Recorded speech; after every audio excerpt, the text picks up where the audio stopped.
네, 히브리어 문장 중에 아예카라는 것이 있습니다. 이 문장이라고 하기도 조금 부족하고 한 단어라고 일 수 있는데 그 단어에 그 문법적인 걸 보면 2인칭, 단수, 의문형 그렇게 되어 있습니다. 그러니까 이 단어 하나가 이 아예카라는 단어가 원형이 이 어디 그런 단어인데 2인칭, 단수, 의문형으로 이 어디라는 단어를 풀어서 말하면 당신은 어디에 있습니까? 그런 뜻이 됩니다.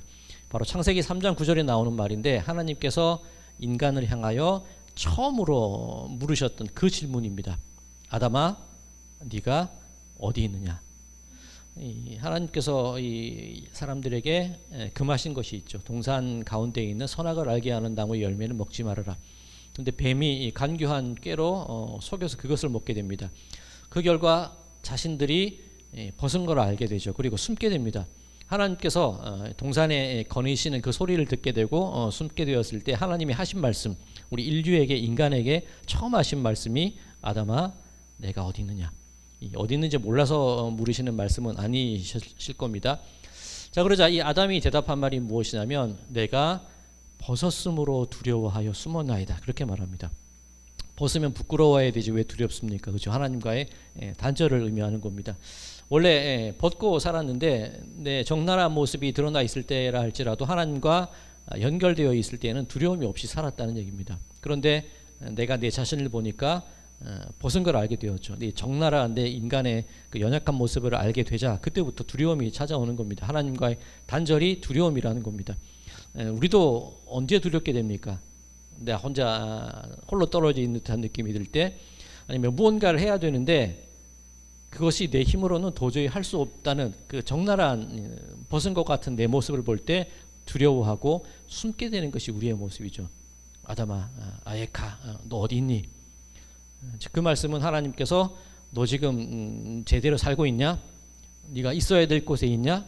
그 말씀을 하시는 겁니다. 바꿔 얘기하면 너 거기 있으면 안 될 텐데, 너 나한테 와야 될 텐데, 그 말씀을 하시는 겁니다. 자, 이 아예카 너 어디 있느냐? 그 질문이 인간에 대한 최초의 질문이었다면 오늘 본문 말씀에도 이 똑같은 질문이 나옵니다.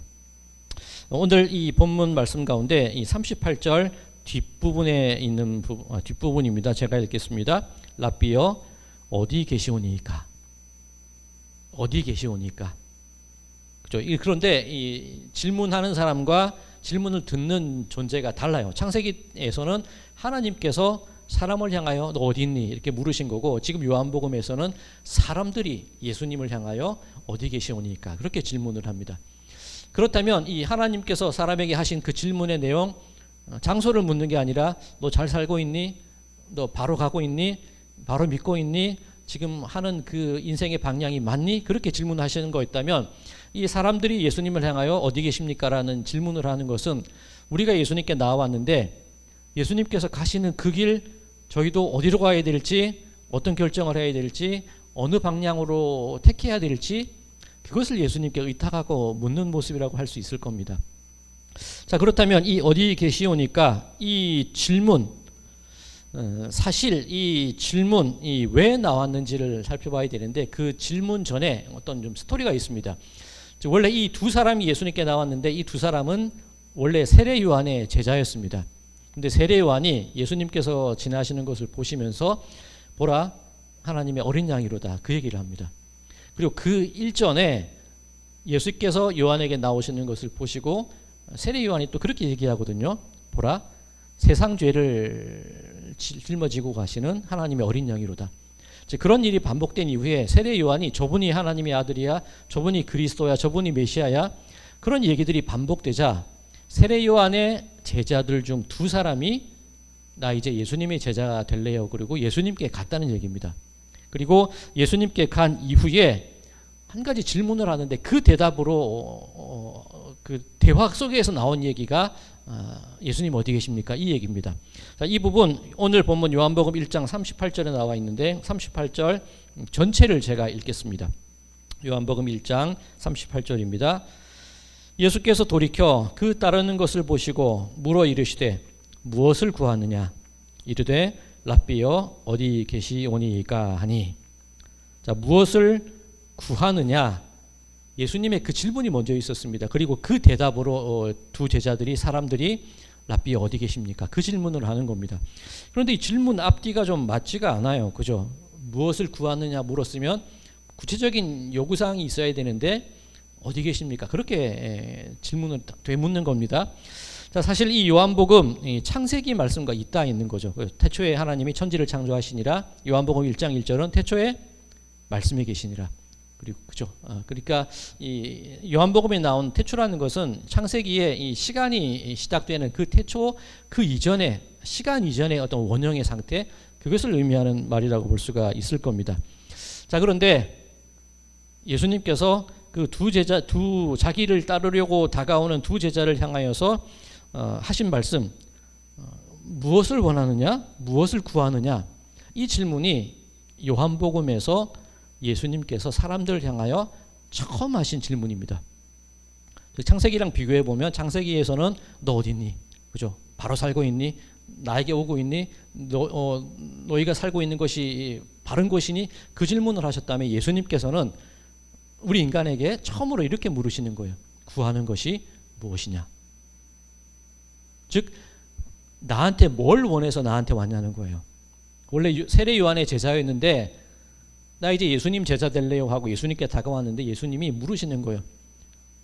무슨 목적으로 왔니? 나한테 뭘 바라는 게 있니? 나한테 무엇을 구하기 때문에 나에게 왔니? 그 질문을 하는 겁니다. 달리 얘기하면 우리들끼리 하는 질문이 있을 수도 있습니다. 예수 왜 믿으세요? 교회 왜 다니세요? 그 질문을 하고 계신 거예요. 지금 이 새해가 시작이 되고 우리가 우리 스스로에게 물어봐야 될 질문이 바로 이 질문일 겁니다. 예수님께서 요한복음에서 인간에게 처음 하셨던 그 질문. 나 왜 믿니? 왜 교회 다니니? 믿음의 목적이 무엇이니? 무엇을 구하기 위해서 이렇게 왔니? 자, 우리는 이 대답에 이 질문에 대한 대답을 찾아 나가는 과정이 우리의 신앙일 겁니다. 자, 우리들 사이에도 많은 질문이 있습니다. 예를 들어서 그 직장에 왜 갔니? 그 사람 왜 만났니? 그 학교에 왜 가려고 하니? 그런 질문들이 있습니다. 그죠? 그러면 분명히 우리들의 삶 속에는 뭔가 비교를 해보고 내가 선택할 수 있는 더 나은 선택이기 때문에 그 선택지를 택했다는 그 의미가 되는 겁니다. 그죠? 그 학교 왜 가고 그 직장 왜 다니고 그 사람 왜 만나고 그곳에 왜 갔냐? 그게 더 지금 상황에서 나은 것 같으니까 그 대답을 하는 겁니다. 예수님께서 물으시는 거예요. 구하는 게 무엇이냐? 우리들의 대답이 무엇이 되어야 할까요? 자, 오늘 본문에 나와 있는 제자들은 무엇을 구하니? 라고 예수님께서 질문하셨을 때 예수님 어디 계십니까? 오히려 질문으로 대답하는 거예요. 그 말은 내가 예수님께 왜 나왔지? 이런 목적이야. 분명한 목적의식이 있었을 텐데 그 전에 우리가 구하는 것, 예수님이 어디로 가실지, 예수님이 바라시는 길이 어디 있는지 거기에 우리들의 삶을 맞추고 싶습니다. 그 뜻이 아닐까 하는 생각을 한번 해보게 됩니다. 우리 쉽게 하는 말 있잖아요. 구원받으려고, 천국 가려고. 확실한 대답입니다. 그죠? 근원적인 대답이긴 합니다. 그런데 우리가 살아가는 동안 계속해서 질문해야 될 게 우리 예수님께 왜 왔을까? 예수님의 방향이 어디입니까? 우리는 어떻게 살아가야 될까요? 그런 끊임없는 질문들을 예수님께 드리면서 사는 것이 우리의 삶의 모습이 되어야 한다는 그런 말씀일 겁니다. 예수님께서 하신 대답이 와서 보라예요. 또 구체적인 대답이 안 나와요. 그 얘기는 내가 앞으로 당신들과 함께 제자들과 함께 살아가는 그 인생 속에서 어떤 모습을 보여주실지를 그것을 보고 그것을 배우고 그대로 걸어가는 것이 제자들의 삶이 되어야 한다. 그 말씀을 하시는 겁니다. 자, 앞서 교회 왜 다니십니까? 예수님 왜 믿으십니까? 라는 질문에 구원받으려고, 그죠? 천국 가려고. 맞습니다. 명확한 대답입니다. 그런데 이 어떤 목사님이 그런 비유를 하세요. 우리가 놀이공원에 가는 게 왜 가느냐는 거죠. 놀이공원에 갔는데 그냥 놀이공원에 갔다는 그 자체 그것으로 만족을 할까? 아니면 놀이공원에 가서 그 안에서 있는 놀이기구도 타고 그 모든 시간들을 즐기면서 살아가는가? 어느 게 중요하냐는 거예요. 그죠? 놀이공원에 그냥 가는 게 목적은 아닐 겁니다. 그럼 우리가 구원받았다, 천국 가기 위해서 예수님 믿는다고 할 때 그냥 거기 천국 갔기 때문에 구원받았다는 그 사실을 확증받기 때문에 그것 때문에 예수 믿는다는 것, 이게 즐기는 삶이 아니지 않냐는 거예요. 천국 백성이고 구원받은 자의 확신이 있다면 그 속에서 그 놀이기구를 타는 것처럼 그 천국의 구원받은 자의 삶을 누리고 즐기고 나누고 그렇게 살아가는 인생들이 우리 삶의 모습들이어야 되지 않겠느냐, 그런 말씀을 하십니다. 오늘 이 새해가 시작되면서 그런 질문을 계속 던지고 싶습니다. 너희가 구하는 것이 무엇이니? 무엇을 구하느냐? 자, 우리 교회 표가 없습니다. 지난 1년이 넘었는데 표가 없어요. 제가 뭐 없으려고 없은 건 아니고 저도 참 많이 생각도 해보고 성경 구절도 찾아보고 다른 교회 표들도 많이 봤어요. 어떤 구호 중에 30교회 30교회 개척, 100교회 후원, 천속 이런 거창한 구호들이 있습니다. 무시하는 게 아니라 대단합니다. 그런데 과연 그것이 우리의 신앙 가운데, 우리의 교회 존재 이유 가운데 어떤 의미가 있을까? 그런 질문을 해봐요. 그래서 이 표, 올해도 어떤 표를 해야 될까? 그런데 저도 참 많은 구절들을 살펴봤는데 오늘 읽은 이 본문이 너무나 감사한 거예요. 예수님께서 하시는 질문, 무엇을 구하느냐? 이 표라는 것이 방향을 제시하는 걸 건데 무엇을 구하느냐 질문이에요. 그런데 이것보다 더 명확한 방향 제시가 어디 있을까? 그 생각을 해봅니다. 우리 스스로에게 끊임없이 물으라는 거예요. 내가 무엇을 구하지? 왜 예수님 믿지? 왜 여기에 있지? 왜 교회 다니고? 왜 이토록 기도하고 이 시간에 왜 여기 나와 있을까? 내 스스로에게 그것을 질문하고 그 질문 속에서 예수님께서 보라고 말씀하신 그 것들을 바라보면서 즐기고 누리고 기뻐하지 않는 이상 그 다른 이유들이 우리들에게 어떤 의미가 있을까? 그런 질문들을 계속 해보게 됩니다. 자, 계속 질문 드리겠습니다. 예수님께서 하신 말씀, 무엇을 구하느냐? 무엇을 구하느냐? 올 2025년 한 해 무엇을 구하며 사시겠습니까? 무엇을 구하며 신앙생활을 하시고 무엇을 구하면서 하루하루를 살아가시겠습니까? 우리들에게 이 예수님께 다가온 두 제자들, 이처럼 교회에 나와서 예수님을 믿는 우리들, 그리고 이 한 해를 살아가야 될 우리들에게 너무나도 귀한 질문이고 끊임없이 물어야 할 질문이 될 줄로 믿습니다. 자, 이 요한복음 자체에는 나와 있지 않지만 이 예수님께서 세례 요한에게 다가가시는 모습, 결국은 예수님도 세례를 받으셨거든요. 예수님께서 세례 받으신 이후에 이 비둘기가 성령이 비둘기처럼 임하셨다, 그런 말씀들이 있습니다. 즉 이 세례를 통해서 예수님의 생애를 살아가실 때에 성령이 예수님께 임하셨다는 그 말씀은 다르게 얘기하면 하나님의 영이 예수님의 삶 가운데 하나님의 영이 인도하는 삶을 살아가셨다는 그 뜻일 겁니다. 그렇다면 그 성령이 우리들에게도 임하셨나요? 믿으시나요? 성령 받으셨습니까? 그 성령 받았다는 증거를 우리가 어떻게 알 수 있어요? 방언을 하고 이적을 베풀고 신유의 은사가 있고, 물론 성령 받은 사람들 중에 그런 것으로 표현될 수도 있겠지만 가장 중요한 것은 하나님의 영에 우리가 사로잡혀서 하나님의 영의 마음으로 살아가고 있을까?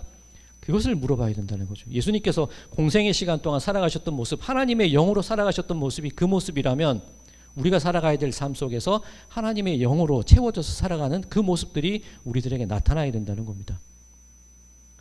감옥에 갇혔던 세례 요한이 질문을 하죠. 예수님 당신이십니까? 우리는 아니면 다른 분을 더 기다려야 됩니까?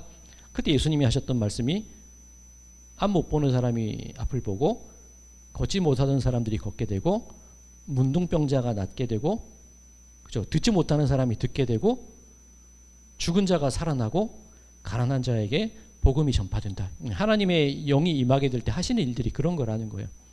그러니까 우리들이 성령 받은 사람들, 우리들 하나님의 영을 가진 우리들이 살아가면서 해야 될 일들이 뭐냐면 앞을 보지 못하는 사람들의 눈이 되어줘야 되고 걷지 못하는 사람들과 함께 걸어야 되고 듣지 못하는 이들에게 주님의 그 복음의 말씀을 들려야 되고, 그렇게 죽어 있으면서 그저 인생을 살아가지 못하는 사람들을 이렇게 세우는 복음을 증거하는 일들을 우리들이 해야 된다는 거죠. 무엇을 구하느냐?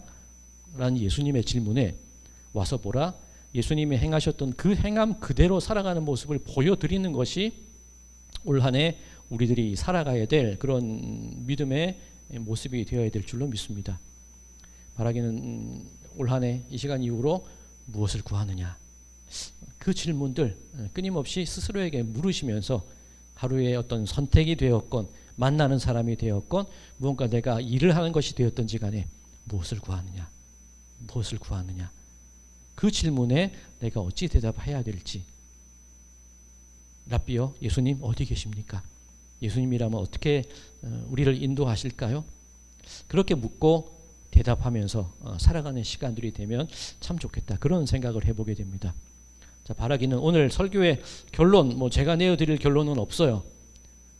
여기 계신 분들, 우리 성도님들 한 분 한 분들께서 무엇을 구하느냐라는 질문에 나는 무엇을 구하고 살아가야 될까? 한번 스스로 답을 내려보는 그런 시간들이 되시기를 간절히 소망합니다.